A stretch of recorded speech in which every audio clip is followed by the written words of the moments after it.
All right, everybody. This is Bonafide Mike here on YouTube, and welcome everybody to episode 14 of Just Two People Talking. And today I want to welcome my special guest. He's a Grammy Award winner, singer, songwriter, played in numerous bands, toured the world. He's a true Renaissance man. Ladies and gentlemen, this is Joe Reyes. Hey everybody, how are you? How are you doing today? Good, man. Renaissance man, that's funny. Yes. So I guess we'll start from the beginning of the career. So how did you develop an interest in music? Like a lot of us, it was all around my house, right? My grandfather played violin, and even as like a toddler, like one of my first memories is him like putting on like this suit because he was a farmer. And then, having this case, it kind of looked like the ones that gangsters carry, like the one that has a machine gun in it, but it was a violin case.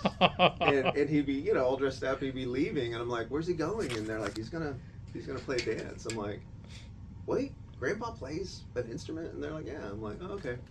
And my mom could play piano by ear, like she was a really good pianist. And then my dad could play a little bit of violin and guitar, right? So he wasn't great, but there was music all around us. And then obviously there was somebody in our family who did it, like, and got paid, my grandfather. But there were no professional musicians until I entered the scene, really. My mom was probably pretty aspiring, but I think when she has kids, she's kind of tied down, right? So she only lived till I was 13. And even then, like at 13, I have a guitar and I'm starting, play. And, she's like trying to play along with me on the piano, but she's kind of taking over. And I realized real fast, I'm like, I'm probably not going to be in a band with my mom. And then I realized again, like after that happened, like when you have some tragedy happen to you as a kid, it's everything, right? The bottom sort of falls out of your life when something like that happens, when you lose a parent. But I was lucky, like I'd already started playing guitar, so this gave me a great safe space to go and just kind of deal with those feelings, right? And so I was a nascent guitar player at 12 or 13 years old, but I could still go, right? But it was really more of listening to music and actively listening to it and trying to pick out the parts myself, right? Because I just figured, well, I did it with my cousin in Mexico when he first introduced me to like Deep Purple or Kiss or any of these bands that were just playing like two strings at a time, that kind of thing, right? Up until then, I'd heard the Beatles and I thought, oh my God, the Beatles are so hard. It's like Yesterday, right? Those are a lot of chords. I'm like, what's happening? It's way over my head. But Kiss and Deep Purple, absolutely in my wheelhouse at 13, right? So I get an electric guitar. My dad is absolutely like doing his best to help us, as we get through this tragedy. And slowly but surely, I'm kind of making my way around the fretboard, kind of finding these places where it sounds right, and just using my ear. And then I'm playing all through high school. And I'm a miscreant, like, I'm skipping school all the time. I'm hanging out in the smoking area with all these guys, and there's definitely pot floating around everywhere. And so I'm just kind of this stoner nobody in high school, but I really do enjoy playing guitar, so that becomes my identity, sort of, like they see me carrying my guitar case around school. But some counselor, because I didn't sign up for this class, must have seen me and felt sorry for me or thought, oh, that kid could probably use this class. And so I ended up in an elective in my senior year at Lee for music theory, which is crazy. It's like, I remember looking at my schedule and going, music theory, what? And I go to the band hall, and it's a bunch of band people and this one exchange student from Germany who's an excellent pianist, like he'd already studied since he was a kid or something. And we're all in there studying music theory, which was great. Music theory basically is showing you how the 12 notes in the chromatic scale work, how they're all related to each other, how the modes of the major scale work. And all of these things came with musical examples, right? So the big part of modal guitar playing was understanding that in the key of C, you have all these chords.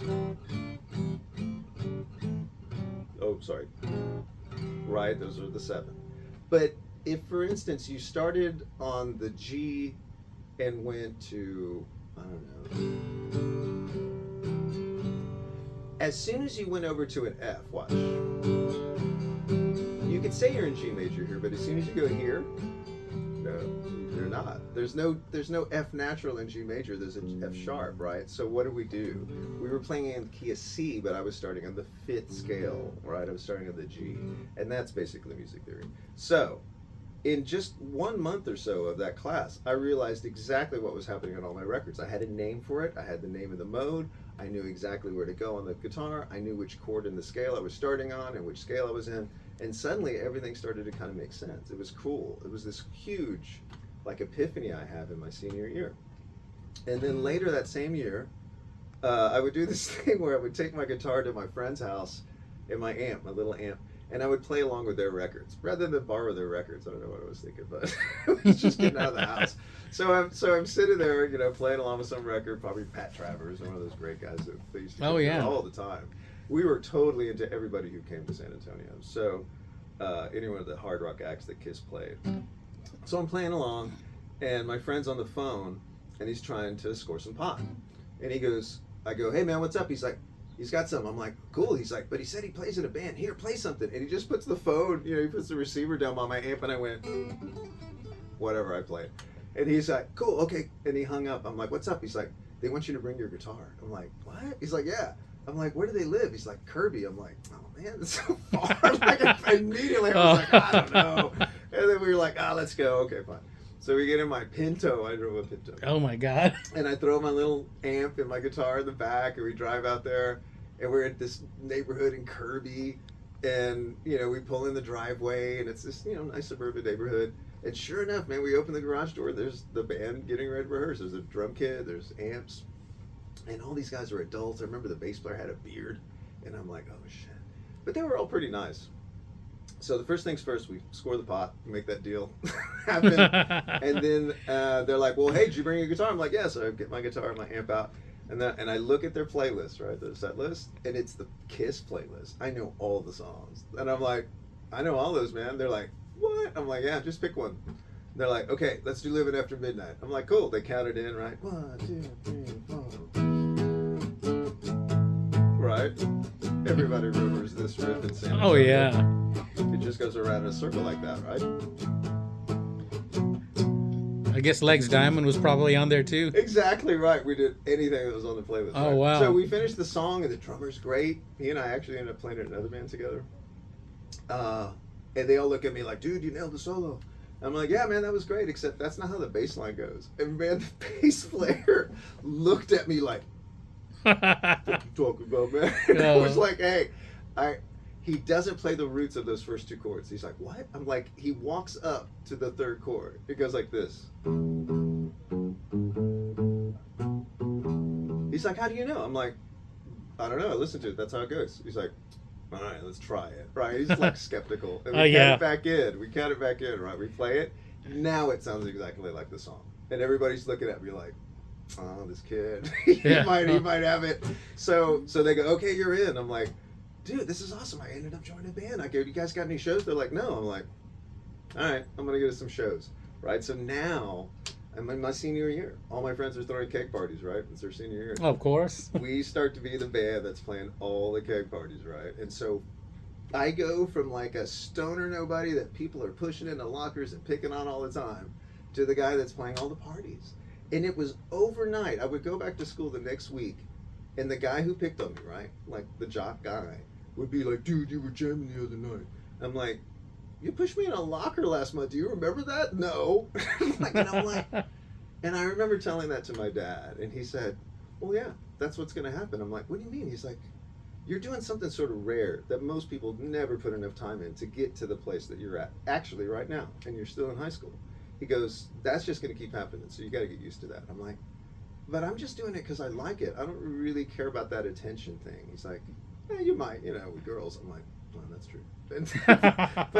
but he was right. Like, I wasn't playing to get a lot of attention. I just liked it, right? And then I finally found a band that was good enough that I could kind of fit in and play and sound better and learn from. And so I just thought, well, that's really all I care about. Like, this whole thing about being like some rock star thing, that's not in the purview yet. I wasn't thinking about that yet. I was just thinking, man, I can learn from this guitar player. He was really good, this guy from Baltimore, Howard Morsberger.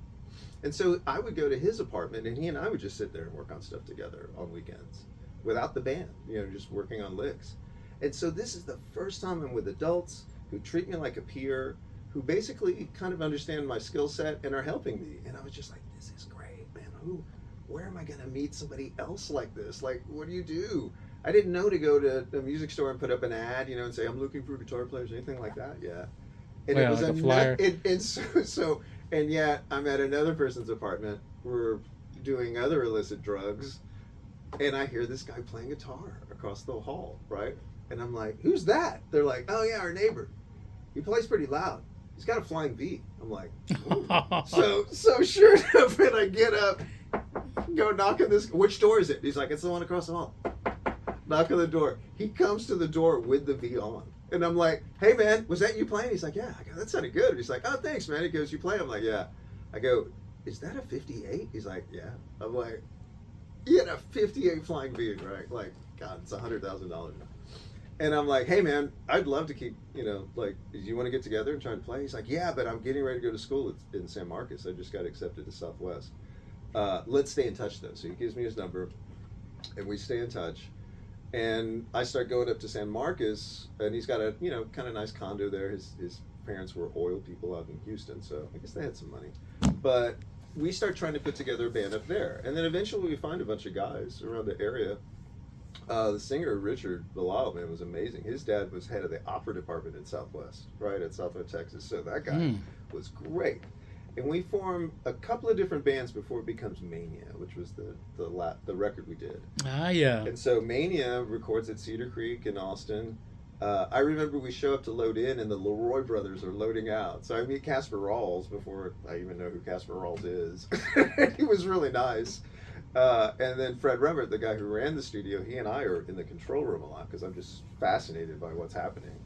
And we put the record out, we shop it around, nothing happens. We record one more, and then at that point, I was so burned out. I just thought, man, I've been practicing and playing and writing and playing 6 gigs a year. I really want to play more than this. I think I'm gonna quit. And they were really kind of taken aback. But I thought, I'm just gonna find guys in town to play with. It's gonna be easier. And so that's when I formed Fine Line. The only time I put an ad in the Current, right? It was 1986. Oh, okay.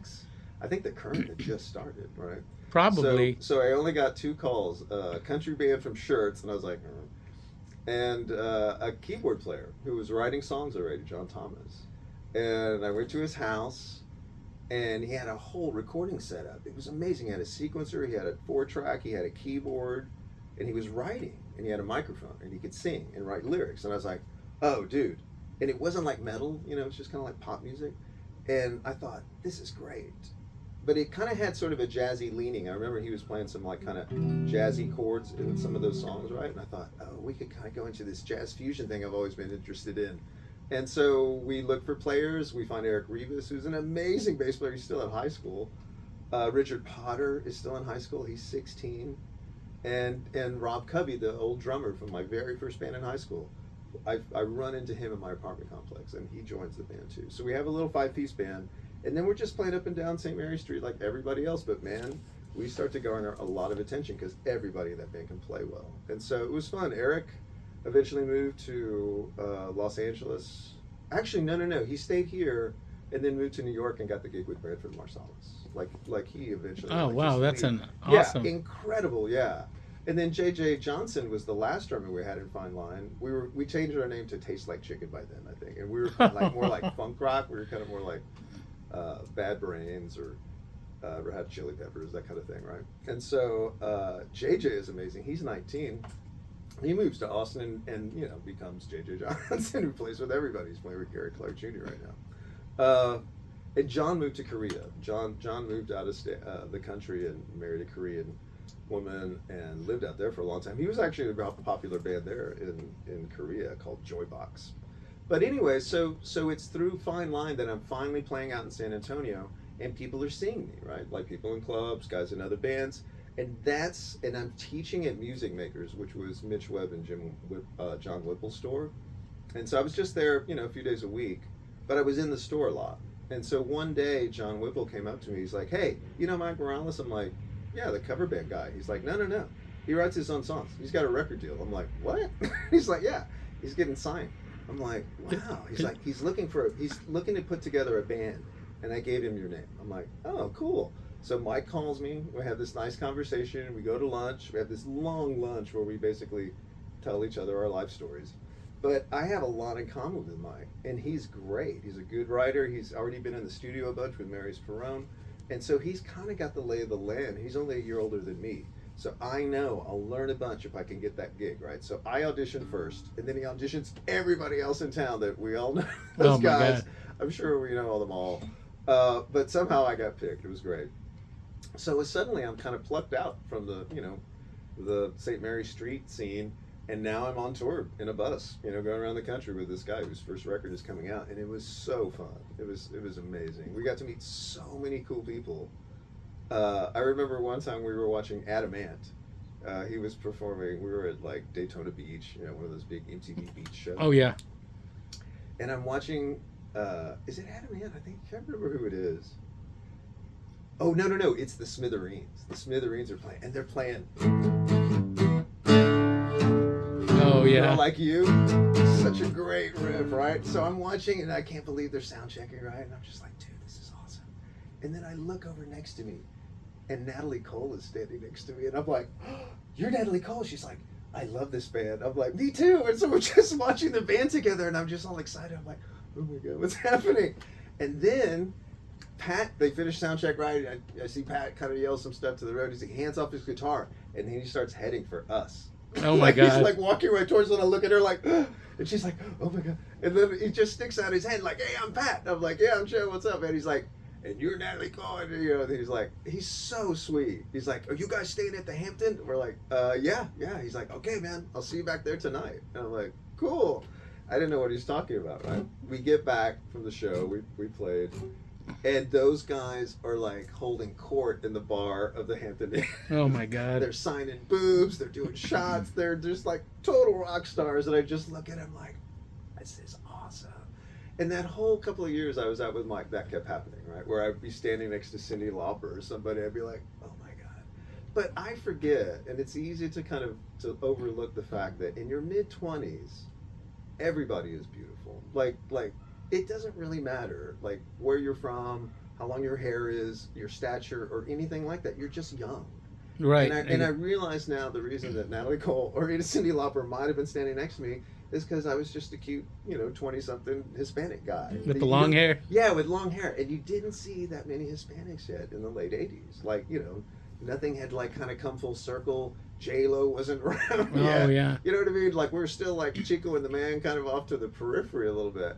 You guys were even on downtown Julie Brown's show. Exactly. When you that's did right. that, Yeah, What we I did Like Club About MTV, You. That's right. That Club That was- MTV. That's yeah, what. and I remember dancing with her later at the China Club. Yeah, and that was that whole era, and it was only about 2 years, but it was this Right. whirlwind kind of experience, and it was cool.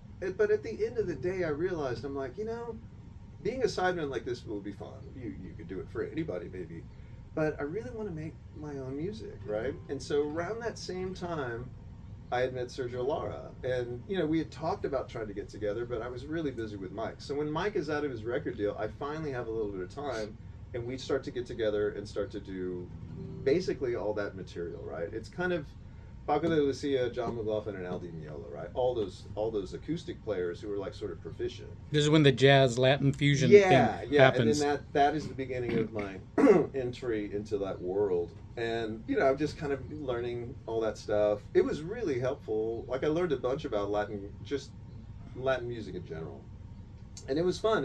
And so suddenly, we're out playing right at the time it becomes successful, right? Nuevo Flamenco by Otmar Liebert comes out in 1990, and boom, everything around it explodes. It did. And we have that sound. So suddenly, man, we are popular. We're playing Jazz Alive. We're playing the Balcony Sides Jazz Festival. We're making these records. We're selling them out. I can't believe it keeps happening. And that's when we know it's like, we need to get a record deal. Like, I think we can do it now. So we used Mike Morales' attorney, Shannon Vale, to help us shop the record around. And nothing really happened for months. And then something happened. I can't remember what the event was. Like somebody's record like went straight to the top. Like I can't remember. It wasn't Otmar. It was somebody else, like Jesse Cook or something. But suddenly, like everybody responds to us, right? So I was living right off of McCullough downtown, and I was going to that post office right there, just up the street from St. Mary's. And it was like every day I'd go check 0. every day, 0. And then one day I opened it and it was stuffed with envelopes. I'm like, oh my God, like every label we contacted wrote us back. And I drove to Austin and I gave those letters to our attorney, and he got a bidding war going between Higher Octave and this other label, and then we signed. It took hours, I remember, with a speakerphone on a kitchen table and Serge and I signing all these papers and documents. But they gave us the advance, they bought the rights to the first 2 records we put out, and then we put out Guitarras Hermanas. And then that's when everything started taking off. We started playing in the Bay Area a lot. Oh, yeah. Where did you play there? In San Francisco? Yeah, or? we played the Fairmont Hotel. We played a few clubs. We played those wineries that are all the Napa Valley area. Yeah, and then down in Southern California, the label was based in Malibu, so we got to their house in Malibu, right above Zuma Beach, where they filmed Baywatch. It was surreal what was happening, but it was all happening really fast, right? So there's not much time to take it in. You're just kind of in the midst of it, and it was fun. And we're working all the way through that, right? And it's in the mid '90s that my first wife and I break up, and then I suddenly need a place to live.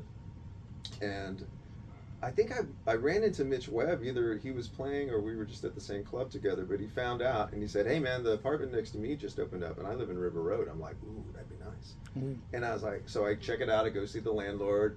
He rents it to me. I think my rent at the time was $275 a month or something. Like nothing, right? Oh yeah. Amazing. Those were the good old days. I move in, and it's through Mitch, who I knew, from Music Makers from the, late 80s, is the one who introduces me basically to everybody I'm working with now. Everybody who used to play Taco Land, right? Mike Martin, the guys in Buttercup, Sexto Soul guys, like Eddie, like everybody is there at Taco Land. And Ram is at Taco Land. And then I see it, I'm like, this is the spot where creative musicians are.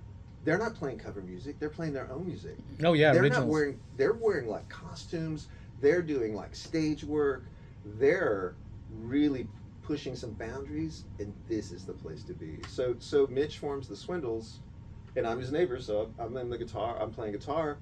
I produce the first record because I have all the gear there at my house. I'm like, oh, let's just do it. And we, the first record comes out.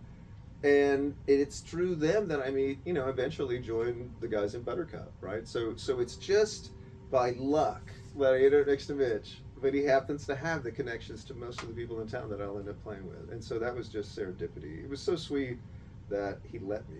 I have a feeling he could have gone, I don't know where that jackass living next to me, just said no. Yeah, whatever. But it was really sweet, and we're still old friends, but absolutely. And Mitch has great music taste. He's also a great writer as well. And so I'm around a bunch of people now whose aesthetic in music is similar to mine, but different. And so I'm learning.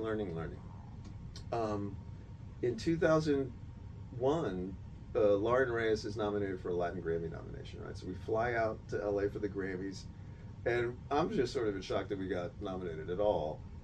And then, we're out there the night before. We go to this big gala at the Beverly Hills Hilton.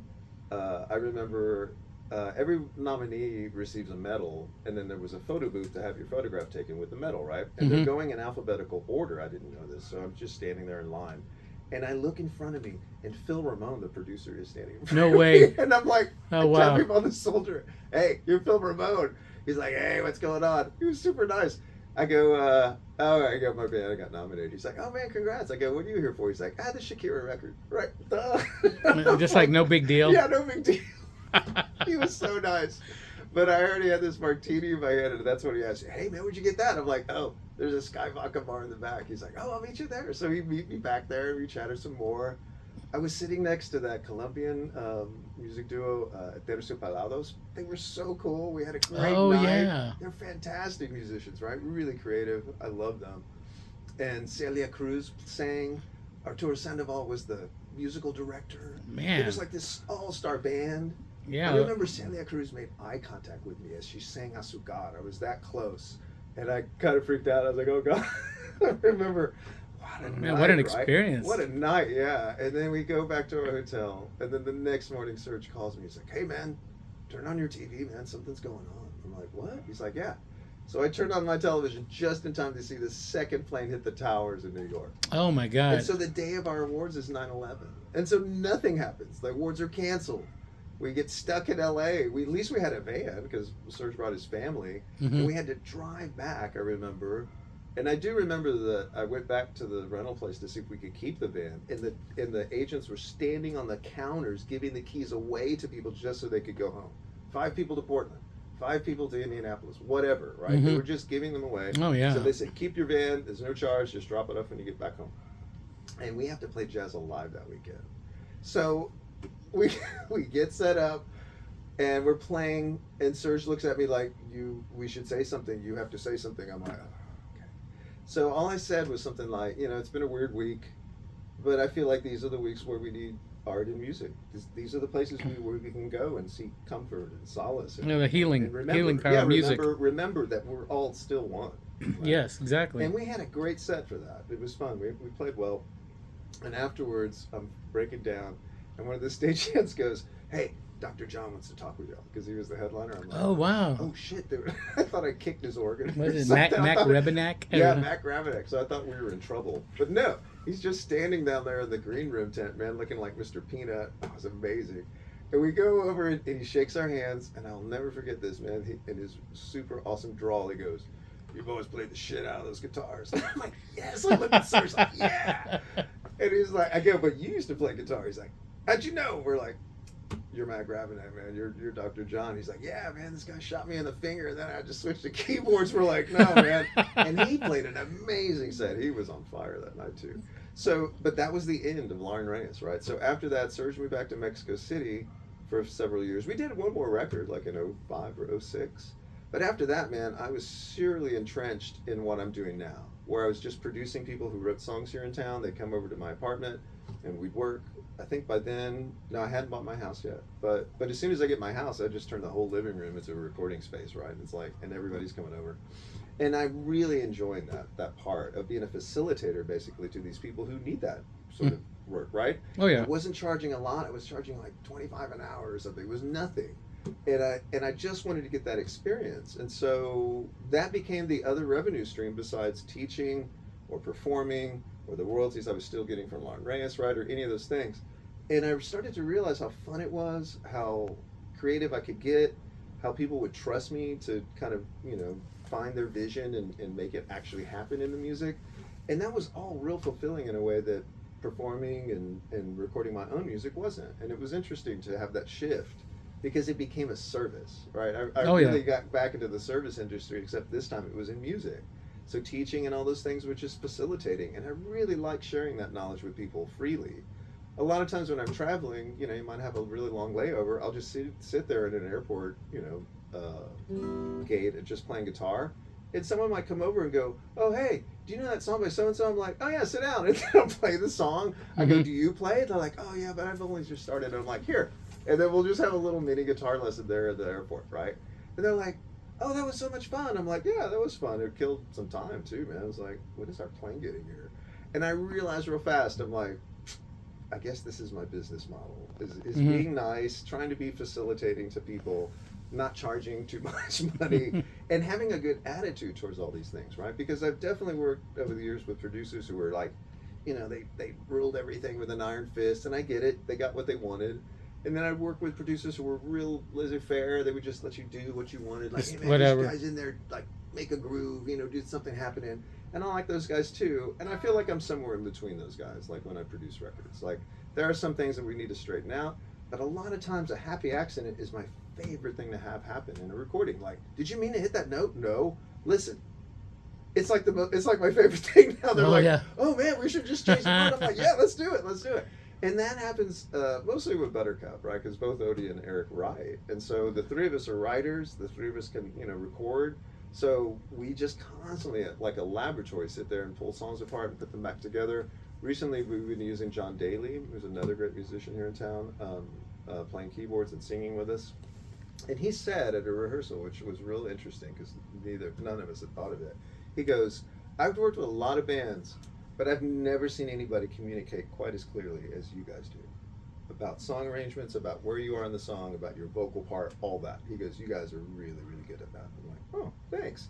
And I thought about it, and I'm like, yeah, that was really like the big learning curve at Buttercup, was learning how to not offend somebody. Go, "Hey, man, let's try this," or "That part works great," or just out of like nowhere, someone might be playing something. I'm like, "Hey, wait.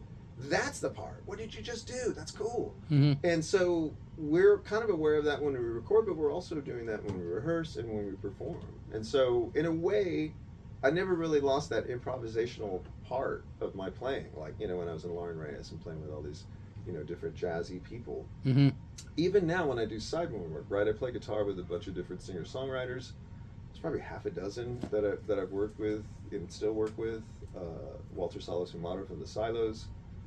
Carol Elliott is this amazing songwriter from Nashville that I met through Joe Short from the Number 2 Dinners.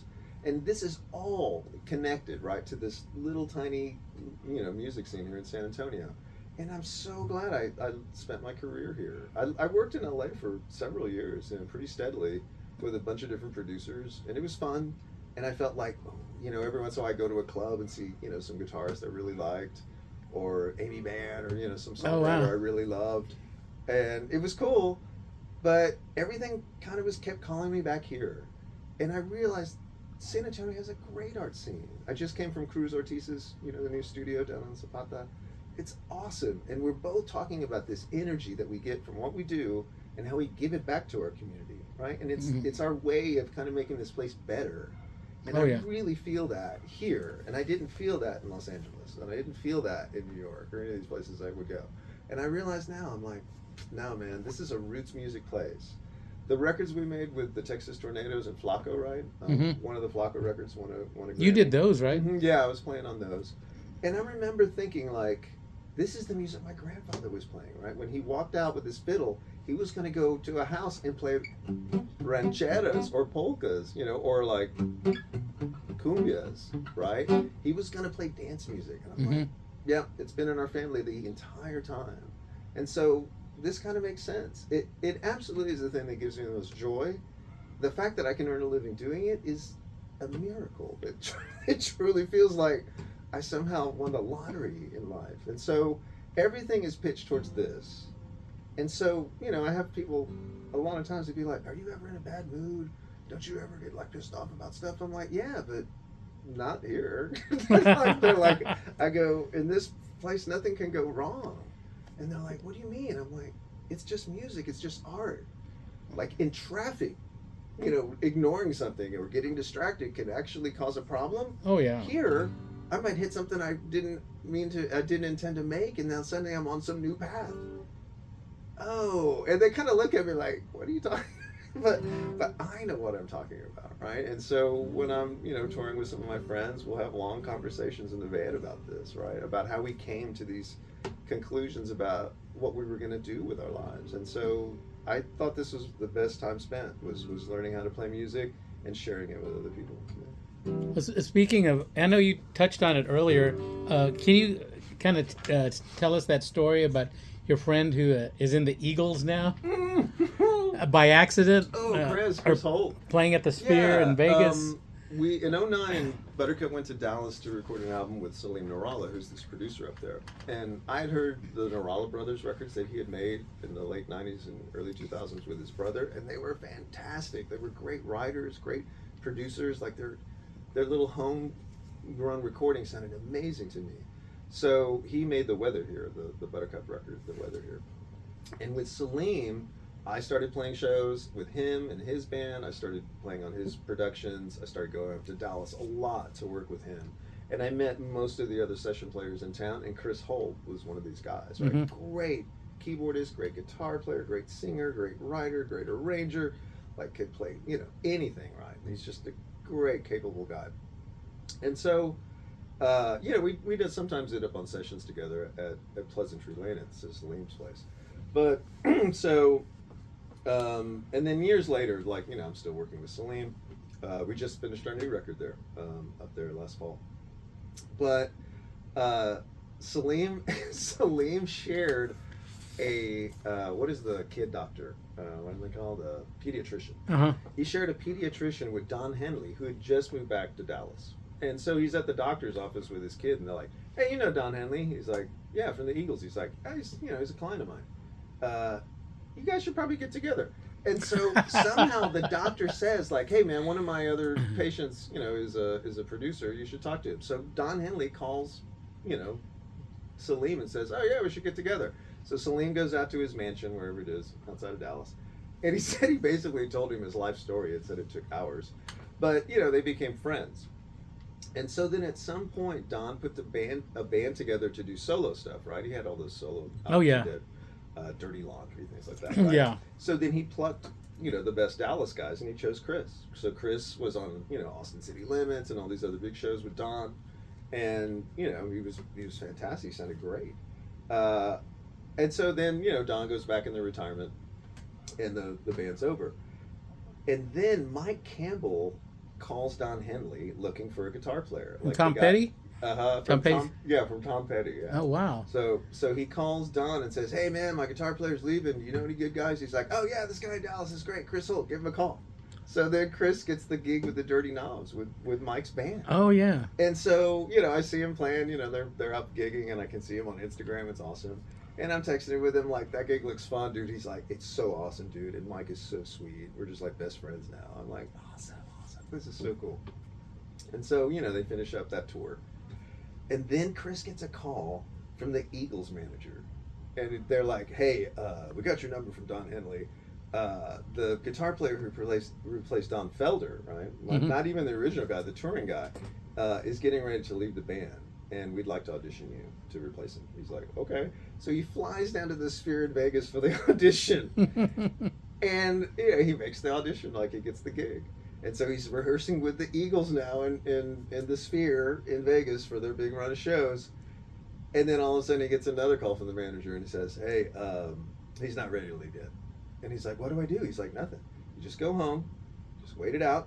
We'll keep paying your salary." So he's still getting paid to rehearse, but now he's just sitting at home waiting. And I'm like, "You're just getting paid to sit at home?" He's like, "Yeah, it's amazing. I'm paying off every bill I owe." Like, "This is great. I'm so happy for you." And then eventually the guy does leave. And then, and then they call Chris back. And then they start that run of shows. And he told me, he's like, the show starts with Hotel California, and it starts with me. So that 12-string guitar part, right?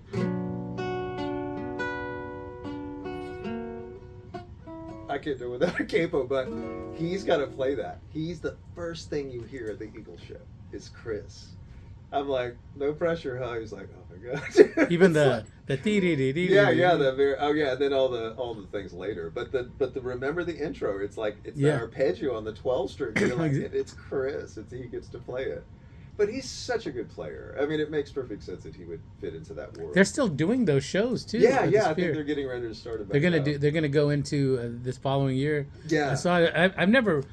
I've just seen pictures of it. It looks like just like a giant. Yeah, it's a dome. Dome. Yeah, dome, but it's got just LEDs everywhere. It's all programmable, so you can show anything on that thing. And there's been some amazing shows there.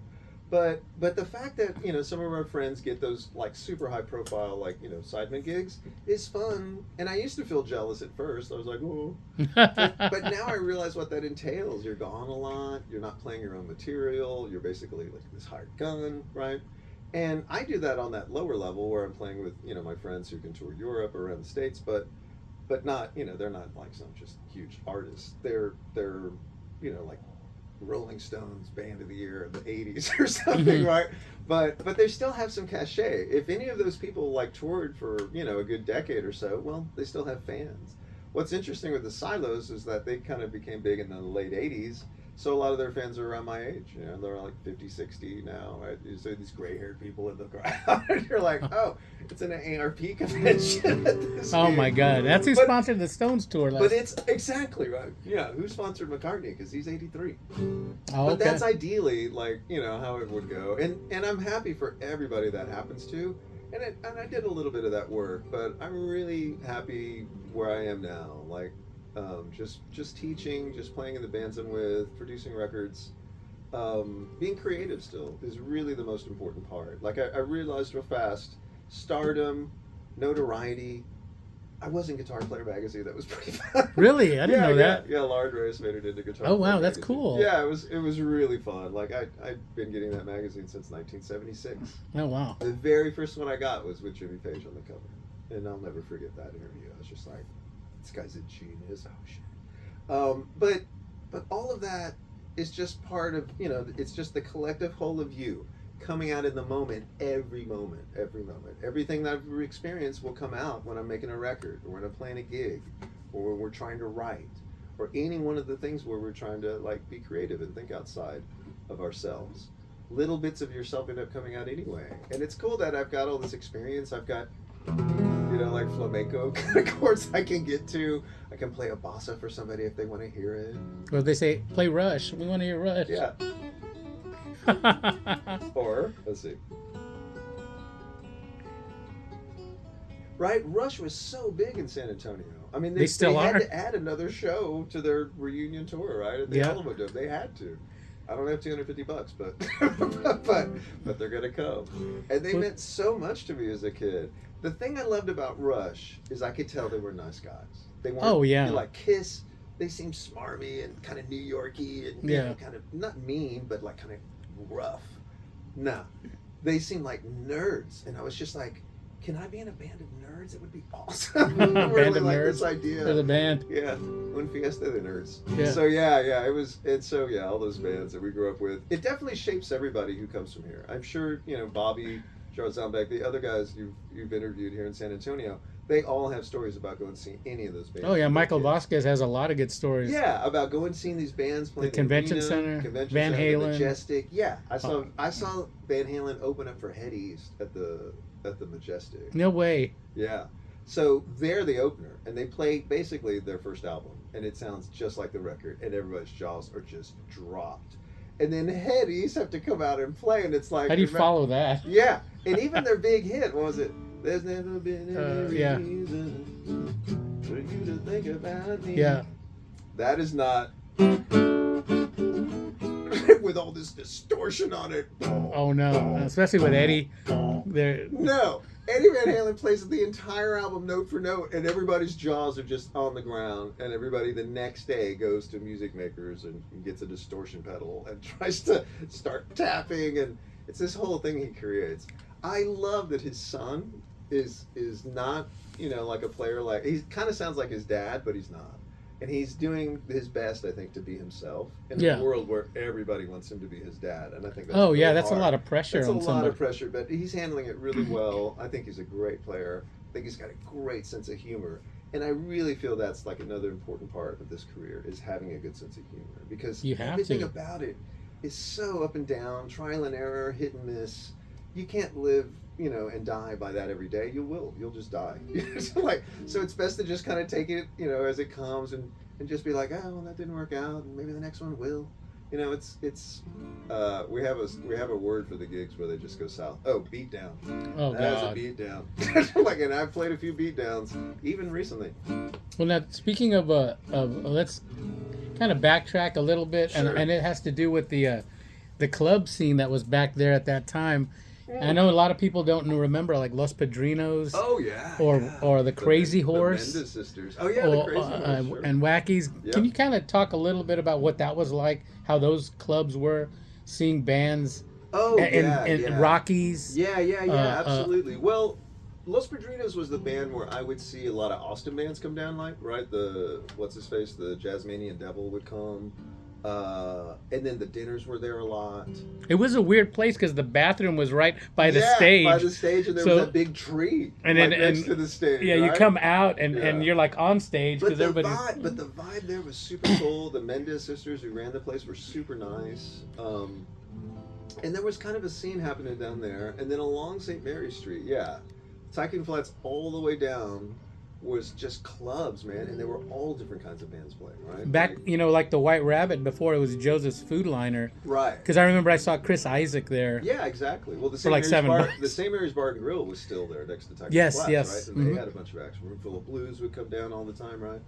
A lot of blues bands, a lot of acts from Austin were coming down, but there were tons of great local acts too.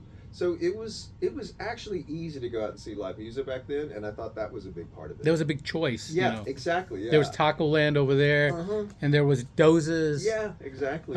All those places. Absolutely, man. And it was kind of a fun scene, and I remember, people were just. I would run into people all the time at Kinko's making flyers, right? Like, hey man, where are you playing? Here, take a flyer, right? It was like.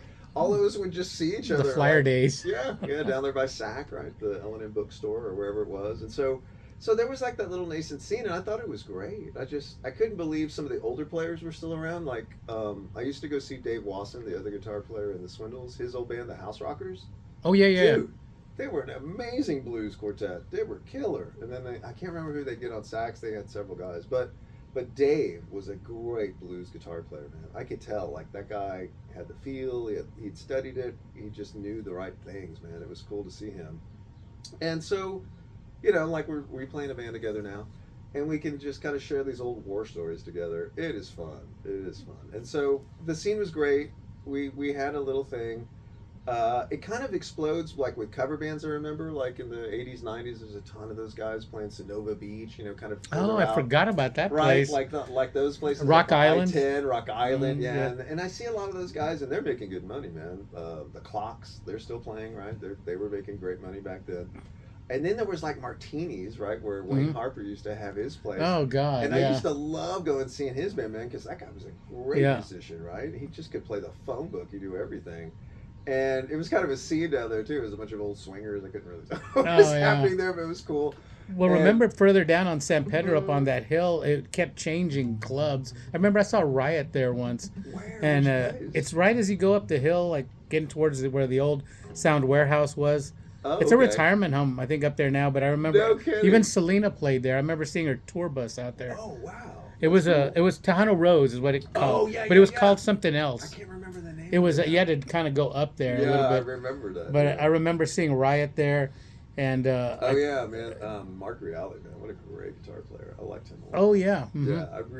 There was because of Kiss FM, because of Joe Anthony basically and Lee Roney, we got to hear a bunch of those like guitar players who were sort of not popular but great players. There was a band called Face Dancer from like kind of that Jersey area up there. Fantastic guitar player, man. That guy's name, what's his name? If you got to check out that first record. It's incredible. He sounds like Jimmy Page. Super inventive, great tones on every song. I really like that. And you would only hear those things on Kiss.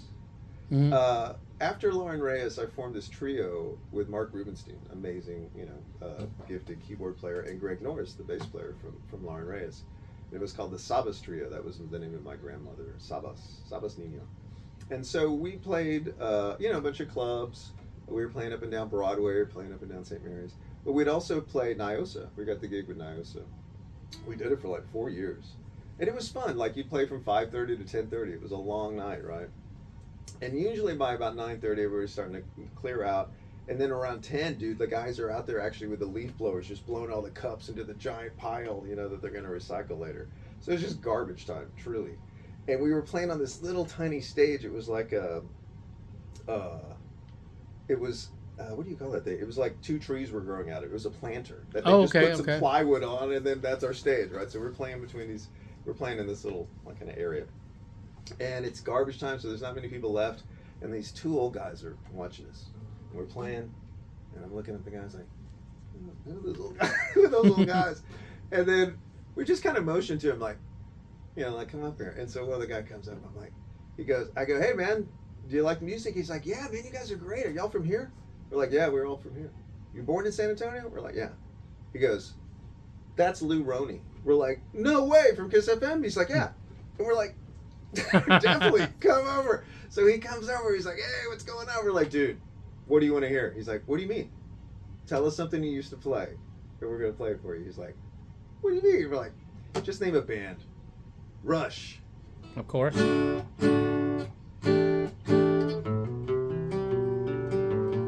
But it's accordion, upright bass, and acoustic guitar. Wow. So we're playing it, and like the melodies on the accordion. Da, da, da, da. And Mark does the melody. And his face is just like, he cannot believe we know these songs and we're playing them on these weird instruments. Yeah. He's like, y'all know He Lakes Diamond? Of course.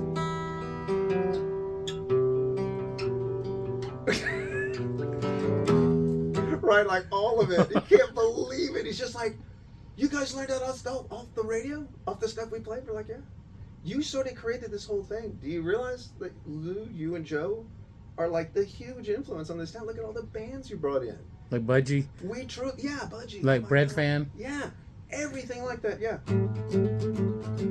Yeah. Yeah, all of that stuff we learned. We had to learn it. And we said, you sort of shaped this town. You shaped us, man. Like, it's Mm-hmm. an honor to see you here tonight. And he was just like sort of emotional. It was so cool. I was like, Wow. it was so nice to be able to thank those guys. And to me, like, my Grammy Award is fun. It sits right next to my wife's journalism awards.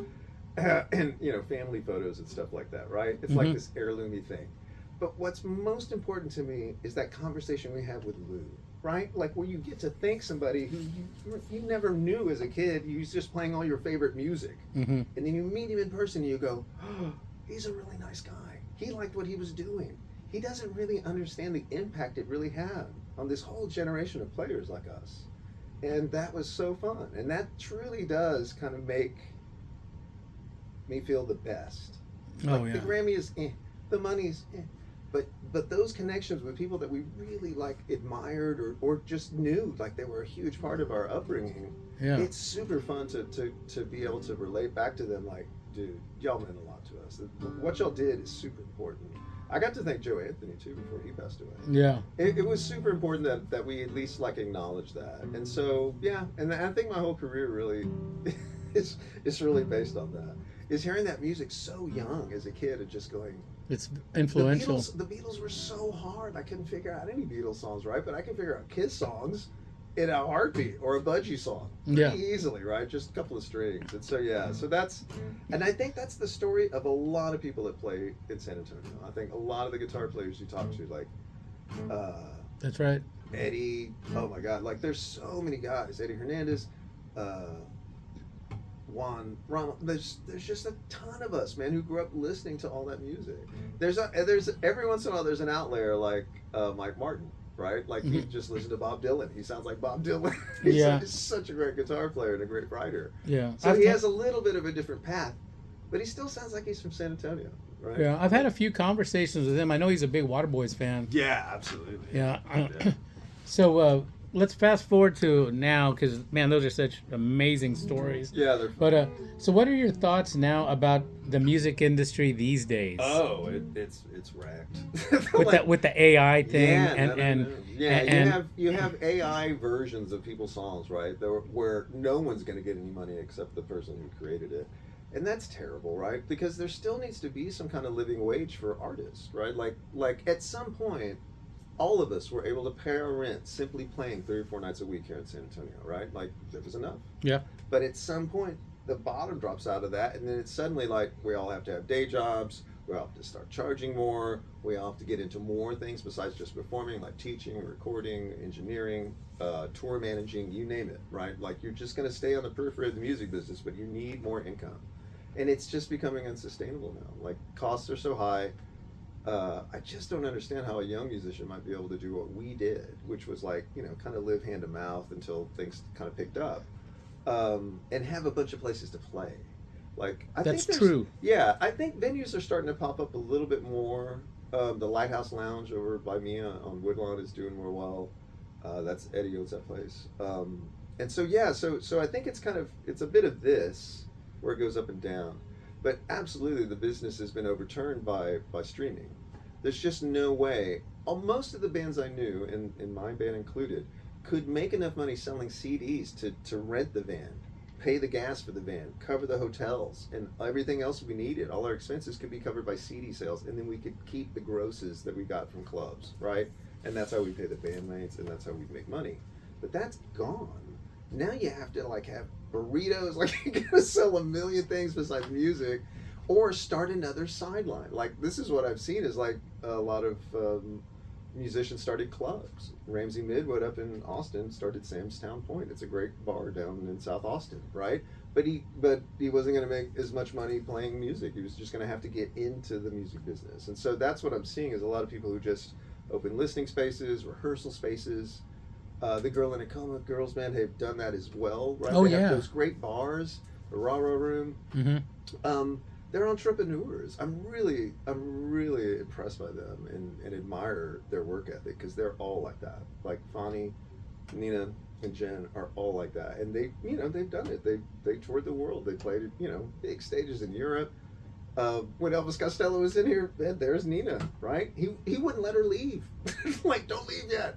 Like that's amazing to me. That's cool, right? So there's others around us, our peers that have done great things, Yeah, and outside of San Antonio. you can see a lot of good live music, especially for local guys at Fitzgerald's, because they have music Absolutely. like every night. Yep. Yep. It's like all the time, Yeah, and so so it's not like it stops anybody. We all still want to do it, but we have to be clever about how we make money now. yeah, It's going to be in like some weird merch you make or kombucha tea or whatever. Because you're Make gonna your have own to sell coffee like something everybody. besides CDs. Yeah, it sucks. And then Everybody's got a coffee. yeah, everybody's got a coffee line or whatever. Or- I mean, I get it. I mean, if you have an imprint of your face, I guess you could sell stuff. Yeah. But the people who got in before that, like we did a show. I've been playing with Los Tex Maniacs a little bit, and that was just a fluke. We were playing Illuminaria, the arts festival, and Buttercup was sharing the same stage as Los Tex Maniacs, and so I'd done some work with them before, but I knew all those guys. But when we were done, Max Vaca came over. He's like, "Hey man, is your amp still here?" I'm like, "Yeah, it's right there." He's like, "Dude, our guy's not going to show. You want to sit in with us?" I'm like, "Oh yeah, dude, awesome!" Like, so because Flacco was going to play. So I'm standing next to Noel, the bass player. I'm like, "Hey man, tell me what keys we're in." He's like, "I got you." All right, G. I'm like, "Okay." Right, so polkas and cumbias, and I'm just playing the thing, and took a couple of leads. I had fun, man.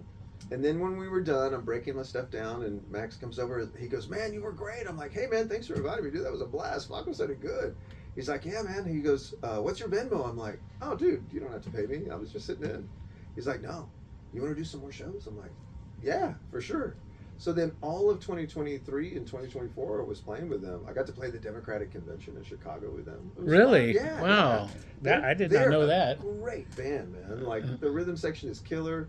Josh Baca is one of the best accordion players on the planet, and Max, man, is a great singer, like musician, man. Like so when you're working with those high caliber guys, man, you have to bring the level up a little bit. Yeah. And that's what I like about playing with like roots guys like that, right? Plus they have tons of stories about working with Peter Rowan, all these, Los Lobos. Like they're truly like, this international act and a real folk act. And so that's something that also happens here, man. People come here to study, mariachi music. Like Oh yeah. there's programs all over the nation now, but I want to say some of the very first ones had to be here, right? They had to be here. And so that's a definite part of this culture. That's definitely like the thing that if you were born here in San Antonio, you would have an edge, a little bit of an edge over other people who may not be privy to like all the different kinds of ethnic music here in town, and it's great. And that music feels indigenous. It feels like it literally just kind of came up and comes up here, then it spreads to wherever the workers went, right? Like even the workers that came up from Mexico to work our farm, like my dad grew up on a farm near Dallas, they would borrow my guitar and start playing, right? Or the saddest ballads in the world, Oh my and they'd God. all start singing.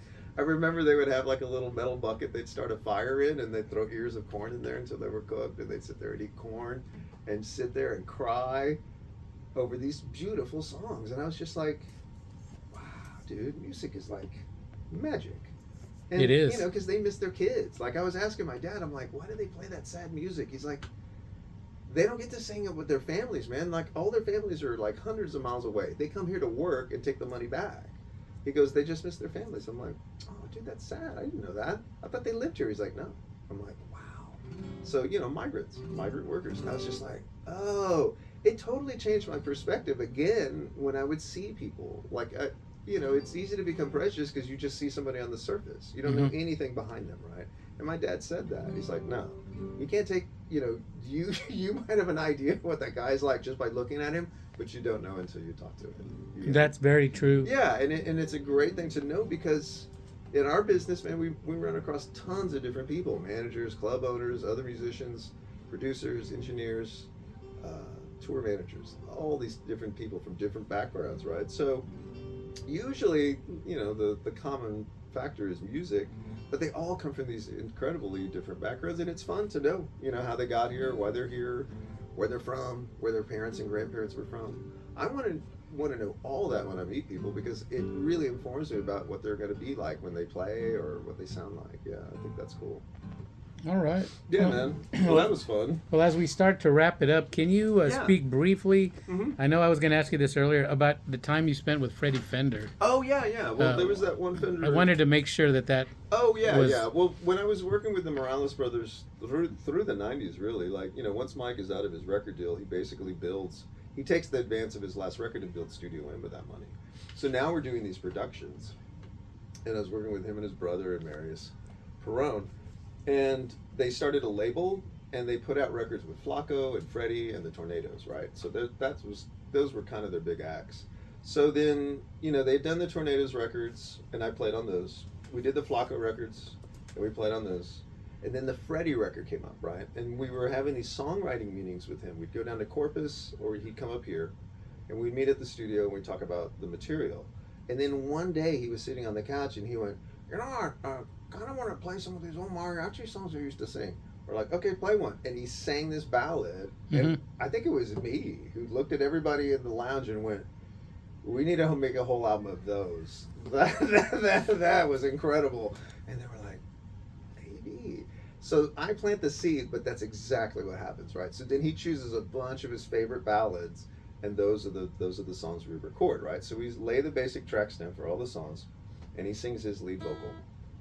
But all that music has like 3-part harmonies, right? All those beautiful mariachi records, Los Tres Reyes, Oh, yeah. just name them. So they go, Mike and Ronnie go, you do it. I'm like, what? Go home and sing the harmonies on these songs. I'm like, okay. So I get the lyric sheets and I go home and I get my mic out and my ADAT, and I've got my little recording set up. And I sing the harmonies and I take my tape back to the studio and I stick it in. And they're like, yeah, it sounds good. You're in tune, but you're going to have to impersonate it. I'm like, what? Like, yeah. Impersonate him. I'm like, you mean I'm going to have to sing the whole song like this? He's like, yeah, just try it. I think that's the only way it's going to work. I'm like, how weird. And I go, this is never going to work, right? So yeah, I go home. strange. I know. And now I'm looking at the lyric sheet and I'm thinking, this is so stupid. And I start to do the things, right? But I realize as I'm doing it, I'm like, it does match better. I sound more like him, right? And so sure enough, I take that tape back. And they put it in with all the other tapes, right? And then we play it and they're like, it's going to work. I'm like, yeah, it didn't sound bad. They kind of futz with the mix. They kind of pan me around and kind of get the balance a little better. I'm like, if I sit underneath him, man, no one will know that that's all me. As long as I do the impersonation, right? They're like, yep, go ahead and do the rest of them. So I sang all the background vocals on that record. And then he found out, right? Like once the record was done. My God. He goes, hey. I'm like, what's up? He's like, so that was all you? I'm like, what do you mean? He's like, on the record. I'm like, oh yeah, I sang on the harmonies. He's just like, man, it was like there was like 4 of me. And I was like, yeah, man, we couldn't figure out how to do it. That was the only way. He's like, man, it's incredible. Thank you, man. And he was so sweet and so humble and real appreciative. Like that was the thing, man. I kept thinking as we were doing the record, he was one of the first Hispanic guys I saw on television, right? On Hee Haw. Probably so. When the next Teardrop Falls came out, he was everywhere. He was on the Tonight Show, right? Mm-hmm. And every time he was on, I would look at my parents like, that guy looks like Uncle Eddie. And they're like, oh yeah, man, he's from the Valley. He's from south of here. I'm like, no way. Like he just seemed like this other being, right? Like out there in the pop world in the mid '70s. But he was so cool. And so when the record won the Grammy, oh man. That's awesome. It was really beautiful. There was only a few moments where he and I were really playing together in the studio, and it was for the introductions to some of those songs, right? Because it might be a rubato intro, right? Where I go, and then he would sing, na, na, right? And it's all like, there's no time. I'm just following him. He's following me, right? So there were a couple of those moments where I had to fly down, where we drove down to Corpus, right? And he was still living down there. And we would go to this tiny little studio there, and then it would be you're Freddie, I'm here, and I'm like, are you ready? And he's like, yeah. I'm like, and then he would just sing, and I was just like, oh my god, like,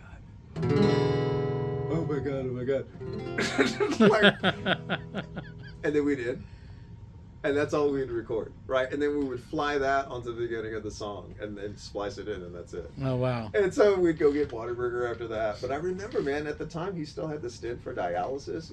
He wasn't in the best of health, but he was so excited to have that record done. And then when it won the Grammy, man, it made him so happy. Like, like the records, that Flacco won Grammys for, Mm-hmm. that I was on, it was the same feeling for him too, man. Yeah. It was like, man, it feels good to be, recognized, and I don't know, I've been doing this a long time. I'm like, oh no, man, you totally deserve these accolades, man. You're an innovator. Like everybody plays your style of accordion now. That guy from Holland, Josh Baca, like they all, like Michael Guerra, all those guys know the Flacco licks, man. Like, and he's like the Eddie Van Halen Of the accordion, right? Like he's the guy. I haven't the heard Jimmy that, Page, but the Jimmy Page of the accordion. So that's pretty much and dude, spot I on. love playing with Josh, man. Josh is incredible, man. He's probably one of the preeminent button accordion players in the world right now. He's incredible. Wow. So to be around gifted musicians all like that, man, you got to raise your game too. Oh, for sure. So when you're around those people, man, you're just in that atmosphere. You want to practice. You're like, oh, I got to get home. Or you get excited about some new thing you learned, right? And, I have a bunch of older students that are my age. And, they come in, and a lot of times we might just sit there and talk through most of the lesson about music we liked, things that we really like, kind of like we're emotionally attached to, things like that, right? And I realize that's not necessarily learning how to play the guitar, but that is learning about what music does for us. We can learn more about like why that music makes us feel a certain way. We can talk about like the arrangement. We can talk about the tempo, the keys, any of that stuff, right? It's all out in the open. And I really feel like those are my favorite lessons. Like we may not even touch the guitar. We're just going to sit there and talk about all this great music we experienced as kids and how it made us feel, and then we'll listen to it, right? I'll pull it up on my phone and I'm like, it's that part, right? Mm-hmm. They're like, yeah. I go, that's this. And they're like, oh, that's beautiful. I go, well, this is a minor 7, and then the flat 5th of it, and then this is a 7th chord, but it's got the sharp 5. And they're like, oh, those are all those tensions. I'm like, yeah, these are the tensions of like Sinatra records.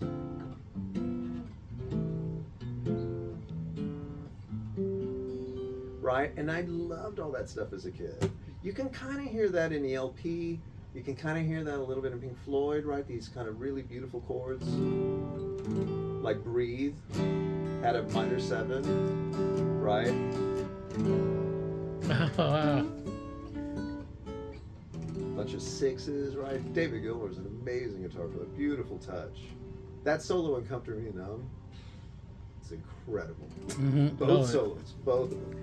So if you are that effusive about something that is definitely, in the past and very abstract, a guitar solo, and yet it makes the hair on your arm stand up, Mm-hmm. You're probably already a musician.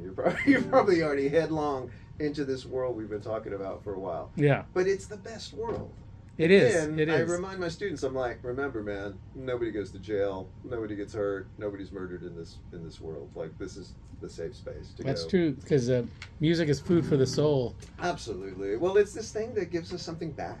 And I didn't get that from any of the other jobs I had. My dad had a hauling business. We'd go out in the mornings on weekends and, haul off brush or building scrap or whatever it was. And I was like, oh my God. I'm like, can't wait to get a Coke at the ice house and get home and keep practicing. But he'd, pay us a little money. Like, I was getting paid to do those things. But I realized, I'm like, okay, man, that's the workaday world. I'm getting an eye full of it.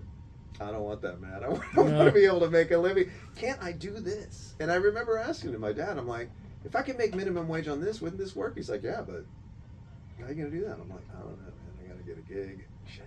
And that was it. Like, putting together bands, failing, playing solo shows, eventually, like when I was older. I didn't start playing solo until like 40. It was so funny. And it was fun. I really enjoyed playing Twin Sisters or... Oh, yeah. And I forgot about that place. Yeah, oh, man, I miss it so. I didn't get to say bye. Pat Stein and her family are so nice. And again, this community of places we've played, the owners, the players. Yeah. It's this whole community that I've been lucky to be a part of, and I really love it. It was just by the grace of God that this even happened at all, I feel. But I really wanted it. I never gave up on it, and I just thought, nah, there's going to be some way in the end that it's just always here, and it is. Like, but you have to tell yourself this, and you always have to be kind of growing. Like, I had a new client this year. There's a recording magazine called Tape Op, which is the tape operator, right? He used to Mm-hmm. operate the tape machine. And I'm friends with the editor, Larry Crane, and he owns a studio up um, in Portland. And he actually mixed a record, a Buttercup record. He mixed Battle of Flowers. So we've become, acquainted. But his magazine is full of these like great quotes from like, producers, engineers that I love. And most of them say the same thing, which is like, this is a job, but your job isn't to make something perfect. Your job is to make somebody feel something. And that's no different than any other art form, right? If you talk Right. about Exactly. if you talk about a novelist, you talk about a painter, you talk about a playwright, you talk about a choreographer, all those people are trying to do the same thing too, right? Mm-hmm. So this was the world that I really enjoyed. Any field trip we took to the McNay or to the Sama as a kid, I'll never forget the first time I saw the Chagall that's at the McNay. It blew me away. I just didn't know anybody could paint like that, or I could see an image like that, and I was just like stunned. And if you've ever been to the Rothko Chapel in Houston, it's the same thing. These giant Rothko paintings in this chapel, and it's so beautiful and kind of sad, but not bittersweet sad. Just kind of this beautiful sadness. What did Eric call it? He called it a grief palace. Oh my God. Because we were there, and it was kind of a sad occasion. But I just remember thinking art had this incredible power, and it still does, right? Oh, it does. Yeah, And for so, sure. so this is how you would combat the political climate today, right? It's really divisive. Everybody's like kind of at each other's throats Everybody's about on what's edge. happening, right? But Yeah. in this world, that doesn't exist. We can say things about it. We can put it to music, and it might actually be more effective, right? Like protest songs and things like that. But it really just feel like our best bet, or my best bet, and my friends, is to keep doing our job and keep reminding people there's something really timeless and beautiful in this life, and it exists in music and art, and this is why we're sharing this with you. Well, that's a great. All right. Well, I guess in closing, then, how can people find out where you're going to be at and any Oh. upcoming shows? Or Oh yeah. It's really up to the bands I'm in. Buttercup has like Facebook account. We are Buttercup on Instagram. The Swindles also have something like that. The Silos, the other band I play with, also has like Instagram and all those things. I have my own website, joereyes.com, but I haven't updated it in a decade, I bet. so don't go there. So we won't But go there. find me, Joe Reyes, like, on Facebook or Instagram. I think it's usually Joe Reyes Music, right? On any one of those, things. Threads or whatever. But I'm only there really to just kind of like, follow musicians I like. And I'm not out there promoting that much. I'm kind of a reluctant promoter. Because to me, I'm sort of a humble person, and it always feels like bragging, right? Like you got to get the word out that you're playing, but in my mind, I'm like, oh, I don't want to bother people. That's literally how I feel, and it is hard. So I have to force myself to do it. But the internet did sort of change those things, and I do remember in the very early stages, it was great. It was kind of more wholesome, and there weren't that many predators online, trying to like take your money. But it was fun, and so yeah, so that's really where you could find me. I'm trying to think if there's anybody else I'm playing with that you can. Oh, my friend Carol Elliott. Her website is called CarolElliottSinging.com, and she's that great country artist that I met through Joe Short, who used to play with them through dinners. And those are all like he was working on her house, right? He's a contractor. Saw all her instruments sitting out and went, "Oh, you must play music." She's like, "Yeah, I've been looking for somebody to help me record some songs." He's like, "Oh, I just know the guy," and she called me, and she came down here to this space, and she stood where you are, and she sang and played, a dozen songs, and I produced them for her, and that record did great. Like, she's been selling them at gigs. She was so excited to, make another record, and she, man, was in these great Nashville writing rooms, man, with huge people, Lefty Frizzell, people like that. It was crazy. So to meet somebody like that, and we're sort of age compatible, we have this sort of same experience of like kind of this up and down in our career, nothing like skyrocketing super high, right? You're just kind of like there, and it's great. Like again, like the people I get to collaborate with are fun, and every once in a while I get a text from somebody I used to collaborate with, and that's always fun too. I recently heard from Nicolette Good, who I made a record with, man, over a decade ago. And I hadn't heard from her in forever, and it was really nice for her to reach out. And I was just happy to hear that, you know, she was alive and still enjoying her life and still playing music. And again, man, we only get one chance, it feels like, to do this. So you don't really have anything to lose by doing the thing you love. This is what I would tell anybody that's watching this. I'm like, whatever it is, just figure out some way to do it. Like, find your collaborators, find your you know, compatriots that want the same thing as you. That is hard to find the right people, but I feel as if you don't have anything to lose in this world. Everything that you pick up is going to come back in some way, and you'll just always have your mind sort of like wondering about stuff, right? Instead of ruminating about the past and, oh, I wish I had this again. No, you're looking forward still, going, man, that idea I had the other day was pretty cool. Let me see if I can find that. And then you're just constantly kind of working in the present, right? Mm-hmm. And so, you know, I've suffered from depression and all these things, anxiety, all my life. Like, it's run in my family, right? But the best thing that helped me, and the one therapist who told me about it, was mindfulness, right? Was staying in the moment and not worrying about what happened in the past or what's going to happen in the future. Those things actually don't exist. All that exists right now are you and me in this room, me holding this guitar and the camera's on, and we're sitting there having a nice chat. And that's it.